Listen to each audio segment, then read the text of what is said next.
digital currency, such as a retail central bank digital currency, can be the building blocks for future financial products beyond just payments. Let's take a look at our pilot use case, tokenized property-backed secured lending with ring-fenced usage. A group of leading industry players came together under the HKMA's first e-HKD pilot program with one question in mind. How can hypothetical e-HKD potentially enable a lending solution that is more flexible and personalized? Imagine needing $100,000 to pay for a medical expense. Most banks do not offer mortgages for such a small loan, and unsecured loans can be expensive to borrow.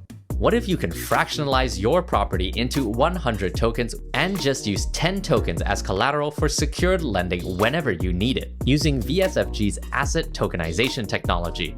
When it comes to lending, banks typically offer financing rates based on the borrower's credit profile. Picture a bank that can provide you with a loan featuring a more personalized financing rate, a rate which is based on the lower risk of your declared loan usage. ZA Bank tested the possibility of this feature by leveraging the potential programmability of e-HKD, ensuring the loan is ring-fenced for its declared usage only.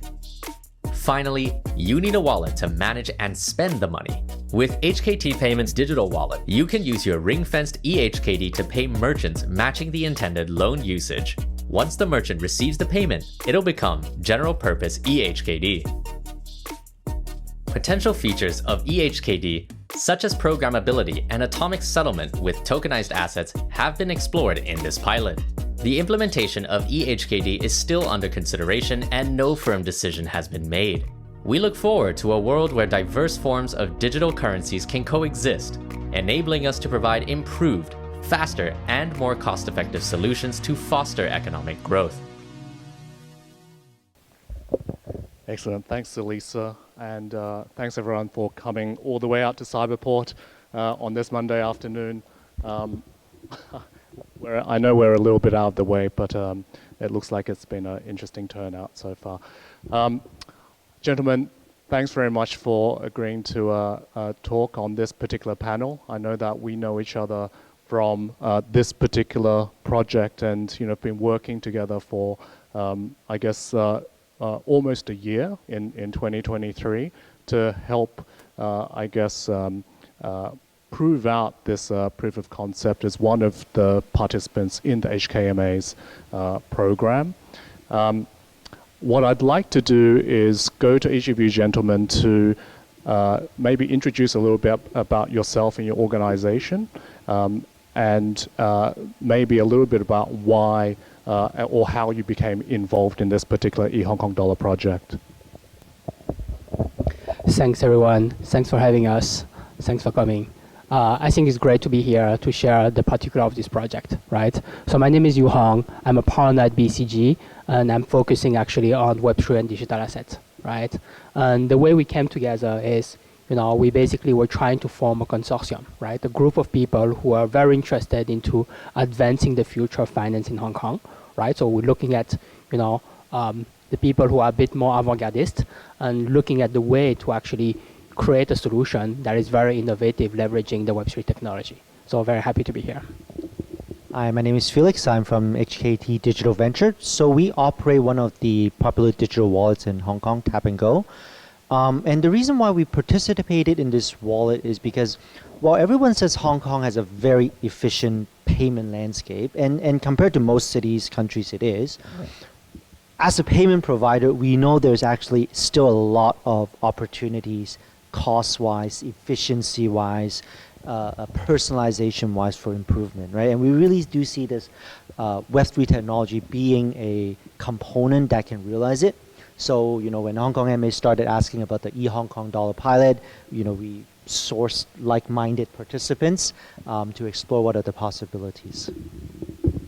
Hey, hello, I'm Kenny from CA Bank. So as you know, CA Bank is one of the virtual banks in Hong Kong, and we are the first one to launch in 2020. So you may know that we may focus on retail banking right now, but in 2021, we launched the SME banking as well. So as you know that as a CA Bank, we are always looking for innovative way to serve our clients, not only on the normal banking service, but also some blockchain-related technology. technology. So when we were invited to this consortium to test this project, so we are very excited to join with those expertise in different countries, different industries. Awesome. Excellent, gentlemen. I've got to introduce myself. So my name's Chris. I work for a company called VSFG. We've been in the crypto space for a number of years now, where, like many other asset management companies, however, we have focused on digital assets in recent years. And the reason why we became part of this project was on the tokenization front. So we've been focusing on tokenizing anything from funds to bonds, real-world assets for the last number of years, and was very happy to see this consortium get put together by Boston Consulting Group and be part of that particular effort. Before I jump to the topics and the discussion proper, I'd love to get an indication from the audience with regard to how experienced you are and whether you come from more of the crypto side or more of the traditional side. So maybe with just a show of hands, who works in crypto and blockchain at the moment? Okay, so about half. Who's in traditional finance? Okay, about a third. And then who's in traditional non-finance commerce here in Hong Kong? Okay, all right. So roughly a third. I think that will give us a good indication of how to kind of like pitch particular responses. But maybe we could start off, Yu Hong, with you, and with just a definition of, or how you define digital currencies, CBDCs, stable coins. It can be a kind of like spaghetti soup of terms, but how do you see it? Absolutely. Thanks a lot. So essentially, like for a lot of you, right, you might have heard of those terms, right? Central bank digital currency, tokenized deposit, or stablecoin. What does it mean, right? It's all tokenized, it's all on a blockchain. So the way I think about it is, essentially, on the use case, it might be the same, but the fundamental difference is how it is backed, right? I call it the level of moneyness of a certain amount of money, right? So if it's, let me give an example, right? If it's purely cash, cash has the highest level of moneyness. Why? Because it can be redeemed by the central bank, right? It's backed by the central bank. You go to a central bank, you get actually the exact amount of cash, right? So that's the highest level of moneyness. If you talk about tokenized deposit is essentially the amount that you see on your bank account. HSBC, Bank of China, Standard Chartered. This is the second level of moneyness. Why? Because it's not backed directly by the central bank, but it's actually backed by the commercial bank, right? So if one day, essentially, like HSBC go bankrupt, like you will have an issue recovering all your money from a bank account, right? This is like, what the central bank use, allow the commercial bank to basically use fractional reserve. So, level of moneyness slightly lower than cash, right?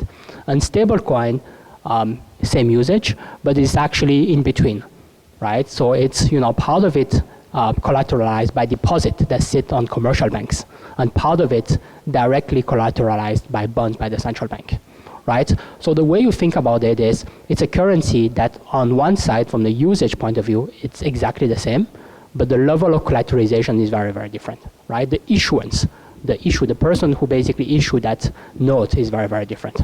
That's the only difference. Amazing. Thanks, Yu Hong.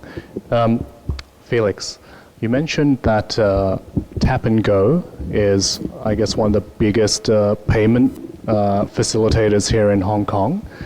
How do you guys, or how did what was your involvement in or the role in this particular e-Hong Kong dollar project, and how do you guys see that involvement, I guess, blossoming into other projects going forward?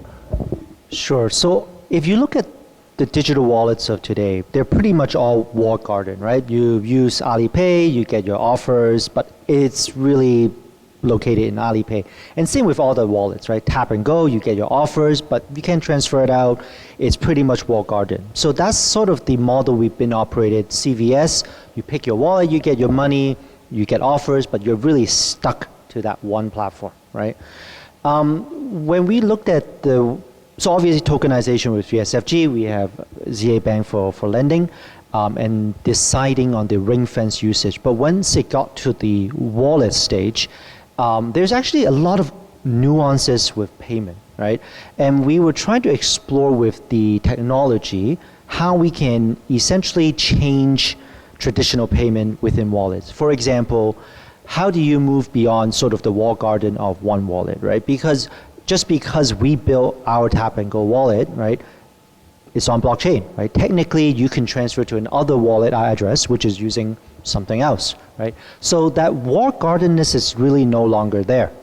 And the other thing we've really wanted to test was how do you flip between the ring fence purpose or the ring fence purpose along with general purpose. Because you can imagine it does get annoying pretty fast. You have general purpose, you have a bit of money you can use for this purpose, you have a bit of money you can use for that purpose. It becomes a really bad user experience very quickly. And then you multiply the fact that once you pay the merchant, that merchant can use it for whatever. But what if you do a refund, right? One of the experience we had with CVS was people paying the merchant paying cash. That's not what it was intended for. There were ways to get around these things. So we have to test all these real life nuances in this new technology to ensure that, you know, we can have the efficiency, have the sort of new ways of doing things, but still make sure that, you know, people will think about a way to break how to do something and try to do it the other way around. But so we have to figure out how to cater for all this. So all of these sorts of things we did and learned from the pilots. Yeah, but I remember spending quite a lot of time talking through and working out step by step how we not just handle the purpose-bound element of it, but the refunds, like you say. Now in hindsight, how well do you think we did in addressing some of those issues? I think we did quite a good job in the sort of defined situation. Obviously, once it gets to scale, I always say people are very creative animals. They can always come up with ways you never thought of moving money around. But I think the way we figure it out is that one of the things that will be very important is to have that sort of, whether it's an industry or regulator coming, to help set certain common information, like merchant's ID, what type of merchant belong to what category, right? Because that's very important. If CA Bank treats certain merchants as this category, but another bank treats it as something else, again, it becomes very walled garden very soon. So to enable or really to leverage that technology, there needs to be some common alignment at an industry level, or again, as a regulator coming into set, to really maximize that benefit. And that's also one of the recommendations we gave MA. Kenneth, ZA Bank, obviously, you know, one of the leading virtual banks here in Hong Kong. I remember thinking very initially during the start of the project, I was thinking, wow, this is so exciting to have a bank in Hong Kong who is up for the challenge of taking tokenized assets as collateral. Could you maybe talk us through a little bit about kind of like the thinking process behind it, whether or not there were any initial concerns about that? Was it, I guess, a little bit just behind the scenes? Okay, so if you work in the bank or maybe you apply a loan for a secure loan, you know that actually there's a lot of administrative work or many operation work on the collateral management, okay? Because when you apply, say, a mortgage loan, so you have lots of documents or legal issue with the law firm or even with the bank and need to sign the paper form or something, right? So what we are doing right now in the pilot case is that actually we tokenize the asset without any paperwork. Okay, so the tokenization is done by VSFG. So that's why the bank accept that as a legitimate asset that can be used or represent the ownership of that asset. So the bank will accept and take it as a collateral. At the bank side, we will take it as a valid value and apply and we evaluate as a loan application, assign a loan to the client. So I think when in these pilot cases, when use a tokenized assets in a blockchain, it will help us to improve the efficiency on the collection management. So, and this is what we see in the end of the testing result. So I think it's a quite encouraging technology the banks should explore in the future for this secure lending as well. Yeah.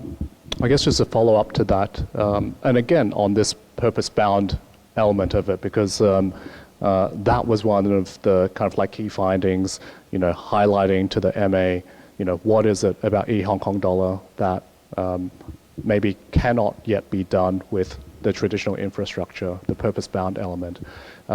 Is that something that is that you guys are considering more seriously? Is it something that now you've had the experience in it, definitely wrapping into a future product? Definitely we are considering, because for the bank's perspective, when we are providing a loan, what kind of risk we are anticipating. One of the things is that the credibility of the client and also the loan usage. Say the client used the loan to go for gambling, or maybe buy something illegal stuff. So this is the concern from the banks that the client may not repay in the future. So that's why with the purpose-bound features that we use in the blockchain, actually we help the bank to mitigate the credit risk for the client. So I think this technology is quite useful for the bank, and so we should explore on this technology as well. Yeah. Do you think it'll result in potentially cheaper loans for the consumer? Definitely this will be one of the consideration on the interest rate, because for the interest rate setting, we will have these different factors. So this one of the perspectives we will consider. So this is possibilities here. Yeah. Yeah. Yu Hong, Boston Consulting Group has been leading the charge somewhat in various different jurisdictions. Definitely, I would say here in Hong Kong, the leading consulting company for these types of projects, and you're in the central seat for that. What were some of the learnings that potentially BCG received throughout the course of working with regulators, especially the MA here in Hong Kong, for this particular project, and how does BCG itself organize internally to, I guess, address concerns from lots of stakeholders, lots of potentially different regulators, lots of different parties who may have competing priorities? Thank you. Absolutely. So first of all, we have to think about this is a totally new technology, right? And when you think about technology disruptions, regulators are always very, very worried across the globe. I've spoken to so many regulators, and the first question they ask is it any downside for me, right? Because, as a regulator, right, you are actually, your role is to make sure nothing goes wrong, right? So if nothing goes wrong, you basically do a good job. Right? If something goes wrong, like the first thing that people will actually come is to you, right? So essentially that's, and second thing that we need to be aware of is from the regulator point of view, they're not trying to protect you and me, right? They're trying to protect also people like my mom or your mom, right? People who are less financially literate and, at the higher risk of financial risk overall, right? So I think what I've been actually quite surprised about is the openness of the HKMA in Hong Kong to explore those solutions, right? And I would say probably Hong Kong is among the top 5 jurisdictions worldwide, really, really open to explore this type of new technology, right? And really trying to pilot it in real life, right? And even like the speed at which there are new license and innovation that are pushing it is actually faster than other geography. I think that's very, very important. Second thing which is important is within Hong Kong, right? We did actually a survey of more than 2,800 consumers in Hong Kong, and the awareness of the usage on digital assets, right? Blockchain and digital currency is probably one of the highest in the world, right? So what does it really mean? It means on one side, you have consumers which are at the forefront of innovation. They're willing to try, they're really keen to adopt the technology. On the other hand, you have regulators which are very, very happy to experience new stuff. And it's moving at a speed which is quite interesting, right? While they actually need to balance the job of how do I basically keep the national and the international status of Hong Kong as being like the highest standards in terms of financial protection while adopting the new technology is the challenge they have, right? But they're really, really keen to move that. So I would definitely say I'm quite bullish on the future of Hong Kong, right? Both in terms of regulation, but also in terms of consumer adoptions. Amazing.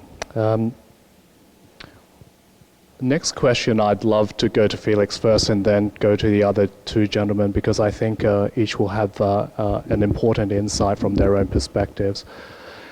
Having completed now this particular project and help build essentially, even though it's only a POC and the scope was bounded, I know that everyone's organization is now looking to the future and maybe building out further, potentially something that's open to the public and a real commercial venture. What are the components that you think Hong Kong still needs to work on? Right? Are there any pieces that are potentially missing that could do with more government support or guidance or even participation from the private sector? I guess I'll start with regulation. I think Hong Kong has an advantage that has a very established regulatory framework across everything from securities, you have SFC, for monetary you have MA, tax, you have inland tax revenue, you have a lot of these stuff. Now, I think the complexity of really bringing Web3 or digital currency to the mass adoption is that all of these regulators have to start working together, right? A simple question, the stablecoin consultation that's out, it's very simple. If a merchant starts receiving it or paying staff, how do you report tax? Because normally when you report tax, you provide an audit which looks at your bank account. There is no bank account for these money, right? So, but for some jurisdiction or some cities which may not have so many or such a complete set of regulator, it's actually much easier for them, right? But for us, we have to have all of these regulators actually figure out, okay, to have this sort of, let's say, digital currency, not even cross-border, but let's say local payment, right? Who needs to think about, okay, for tax, okay, for employee benefit, for monetary protection, for settlement against securities assets, right? All of these things needs to be thought of, right? And I think we are taking important steps there, right? But I think there's still probably another few steps before everything is in line for this to really blossom. Anything on the kind of commercial or just the private sector side? Because one of the things that we've been working on recently is the spot BTC ETF, and the government also came out with guidance around that end of last year, and we're thankful for that. But we have already found that there could be potentially a gap there in one of the service provider roles that may not be fulfilled in Hong Kong. Is there anything similar to that from your perspective, or any other kind of like private sector bits? Well, I'm not sure if I'm answering that question you intended, but I think with this new industry, you need to sort of start pushing before you realize there are certain pieces that may be missing, or certain ways that is being approached that is brought over from more traditional finance may not be completely suitable, right? But I'd rather do that and then sort of start seeing the gaps. Okay, maybe having the exchange run their own custodian may not be the most economies of scale way of doing it, but at least we have the exchange now, right? I think similarly with some of these stuff, obviously the basics need to be in place so things don't blow up, right? But in terms of how to make it even more efficient, how to make it more complete, I think as the industry moves, right? Then things will start popping up. People realize, okay, we can make it even better. There will be, again, Hong Kong is great business. If there's demand, someone will think of a business to offer that supply. The supply will come, right? So did I answer your question? Yeah, no, Okay. I think what you're saying is more of an agile approach, right? It's rather than waterfall. Yeah. Well, I mean, Web3 is a very, very big startup. That's right. Kenneth, thoughts? To me, I think one of the thing missing is that how to find a legit or valid use case. Because I think, and this is the responsibility for the private sector. Because when we know that the benefit of this technology, and you know that what was the regulative framework, but at the end, it will goes to the adoption. Okay, if you roll out something but no one use it, actually it's just nothing. Okay, so I think what we are looking or we need to explore is how to make or to make assumption on the use case that the public will easily accept and they will use it. Okay, so that's why in our pilot case, I think our secure lending with the e-Hong Kong dollar with Purpose Bank is one of the I would say the most say useful or favorable use case that we are doing in this pilot program, because I think that when you're doing a lending, actually first of all you can say unleash the value of the illiquid asset using the tokenization technique. And also when you're using a e-Hong Kong dollar with Purpose Pound features, you minimize the risk of the bank. And that's why we have more intent to lend this money to the client and then can we use it in the economy. So that's why I think what we are missing right now, we need to find a legit use case. Very interesting. Before I go to you, Hong, we're going to jump to Q&A in a few minutes. So if the audience has any questions, please raise your hands in a few minutes. But Yu Hong? Absolutely. I think one last thing I want to add on the use case is it has evolved over time, right? So, like we've been having a lot of discussion on which use case to choose in the beginning, right? And obviously when you think about tokenization at first, you think, okay, it's actually a medium of exchange. So if I can tokenize it, then I can trade it, and then it creates liquidity. And there is a whole question about fractionalization, right? But what we realize is most of the assets that we want to tokenize are illiquid by definition, right? Those are like buy and hold assets. You don't flip on startup share on real estate. I mean, I hope you won't, right?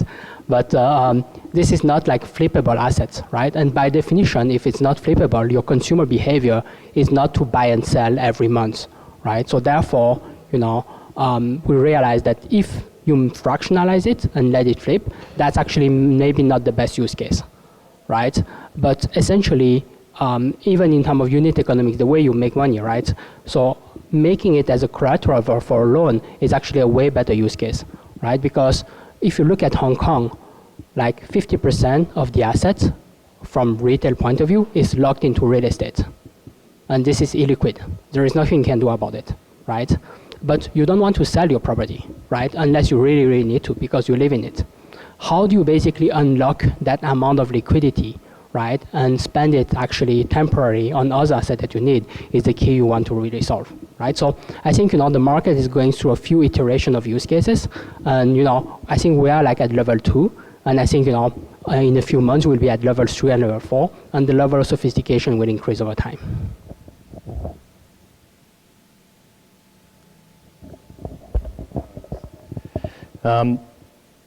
Maybe just one quick question for you gentlemen before we go to the floor for Q&A. Any takeaways after now completing the project that have influenced kind of like discussion within your own respective organizations and how to perhaps move forward in 2024? I'm happy to start. I think one of the learning we had, and this is a question we were asked before, during and after the pilot, was that, hey, tokenized deposit, stablecoin, e-Hong Kong dollar, do they all have their use case, right? Is it going to be one over the other? I think what we've learned, and this is also our recommendation, is that we think all of them has their different use case, right? Obviously, the e-Hong Kong dollar is not confirmed by MA yet, so it may or may not happen.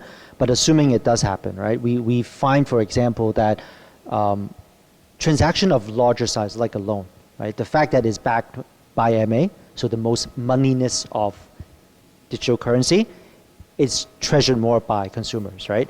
Whereas for private stablecoin, the level of innovation, the speed at which they can move, is probably faster, right? So we do see all of that. And why I bring to that is that as a payment wallet, right, what we've essentially set up is that, or in our mindset is that regardless of if it's a stable coin, if it's a tokenized deposit, if it's an e-Hong Kong dollar, as long as it's regulated, as a wallet and there's consumer using it, we would have to support it. So we would not be supporting just one type, right? Anything that is digital currency regulated, that is used for payment, I think as a wallet, we need to support it to offer more options to the consumers. Kenneth? One of the maybe there are two takeaways. The first thing is that definitely on the tech side, because when we're using a blockchain smart contract with the programmability, we do see a efficiency improvement in using this technology. So this is one of the learnings that we think when we are using this technology actually will help the bank, and also at the end it will provide the benefits to the clients as well. So another thing is that the takeaway I think is when we work with the expertise in this consortium, I think when we're collaborating with others, it's more easier to develop or the use case or how to apply these benefits to the public. Okay, when you're a bank, okay, maybe a CA bank, when we roll out our service, actually not many clients may know about it because we still have a small size of clients. But when we're working with the consortium, they have their experts, they have their client base. When you roll out an innovative way to serve the clients, I think it's more easier for us to promote and adopt the technology. So this is one of the things that I think we can learn from this consortium. Yeah. Yes, I think lastly, from our point of view, I think we've just reviewed very recently our strategy for financial institution and fintech overall, right? And the big picture is the following. So essentially, if you look at traditional finance, like bank and regulated business, the margins are going down over time. And you can see that for all the bank stocks, right? It's just going down over time. Just because at some point, the traditional advantage that you have, right, by having a license is eroding over time. So what does it really mean? It means that essentially everyone, not only the new fintech players, need to find a new wave of innovation, right? And that innovation for the past 10 years has been on the front end, right? And this is the reason why we have so many successful fintech like ZA or the HKT wallet popping up, right? It's been a lot of the front end innovation where actually you make the customer experience very easy. But as mentioned before by Felix, right, you also have a lot of issue on the back end, which is still like, in core banking system written in Cobalt, right, in the 80s, right? And this back end revolution will actually be changed by Web3 and the blockchain technology. And that will be, in our view, one of the big part of the revolution in the next 10 years.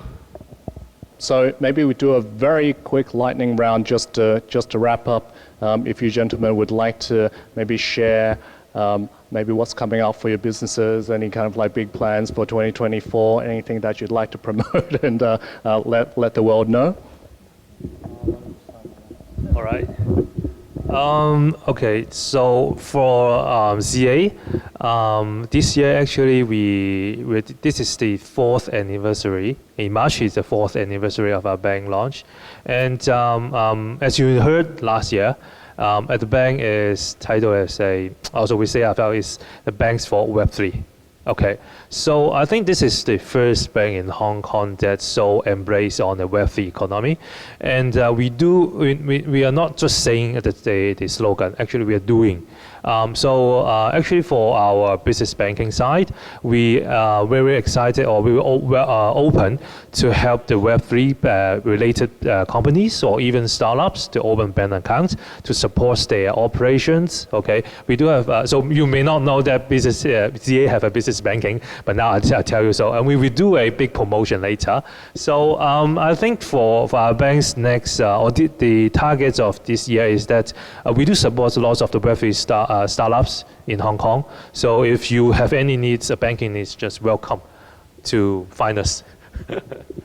Well, I guess for 2024, what I can disclose is that for our digital venture group, the two largest budget we put aside is Gen AI and Web3. So these are the two big things we really believe are going to have short, medium, and long-term impacts on the markets. Look, I think I cannot disclose all the details, but definitively we are working on a few very, very exciting projects in the Web3 space in Hong Kong, but also across Asia, right? With institutional partners, but also a lot of like the largest Web3 natives. So if you want to know more, we can just chat live. Happy to do so. Amazing. Kenneth, Felix, Yu Hong, thanks very much. Thank you for facilitating.